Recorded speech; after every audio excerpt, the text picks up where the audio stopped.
সাল থেকে অদ্যবধি আমরা দেখেছি যে শ্রেণীকক্ষ ডিজিটাল করার জন্য সরকারের কোটি কোটি টাকা ব্যয় হয়েছে। আমরা এগুলো আবেদন করে কিছু জানতে পারি না, যেগুলো এখন আসলে নাই। ওকে, আরেকটা প্রশ্ন আপনার রয়েছে ইংলিশ মিডিয়াম। জি জি। তো আমরা যেটা অপচয় হয়ে গিয়েছে বলেই শেষ হয়ে গেছে, ইটস নট ট্রু। এবং এগুলিকে আমরা রিইনভেস্টিগেট করব এবং পানিশেবল অফেন্স হলে সেগুলিকে পানিশমেন্টের ব্যবস্থা করা হবে। অর্থাৎ এই যে শাস্তি এবং পুরস্কার, এর ব্যবস্থা থাকতেই হবে। যারা বিগত দিনে এই কাজগুলো করেছেন, এগুলির ডকুমেন্ট আমরা তৈরি করে এগুলির পেছনে কি হয়েছে সেটা আমরা বের করব এবং এটাকে রিভাইভ করার জন্য যা করণীয় তা আমরা করব।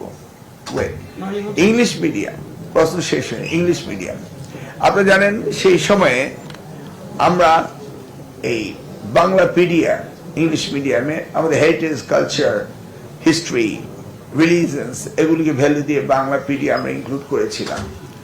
ওদেরকে আমরা রেগুলেটরিতে আনতে পারিনি মন্ত্রণালয়, সেই সময় এই উদ্যোগটা নেওয়া হয়নি। That was different story, but আমরা খানিকটা করেছি।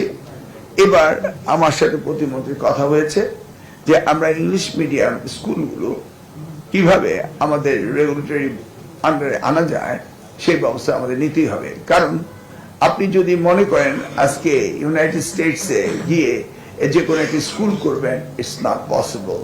যেটা হয়েছিল আমাদের সময় আমরা অ্যাডমিশনের ব্যাপারে বলেছিলাম নটর ডেমও আমাদের রুলস অ্যান্ড রেগুলেশন ফলো করে তাদের অ্যাডমিশন দিতে হবে।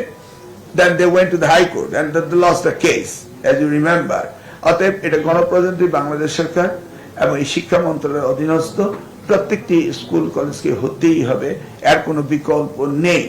আইনত একই রাষ্ট্রে অন্য কোনো পদ্ধতি থাকে না, বাট পারমিসিবল যেটা সেটা আমাদের যে ক্যামব্রিজ রয়েছে, ব্রিটিশ কাউন্সিল রয়েছে, সেগুলি পারমিসিবল। বাট আমরা তাদের কিভাবে রেগুলেটরি আনা যায় সেই ব্যবস্থাটা আমরা আগামী দিনে করার জন্য উদ্যোগ নেব।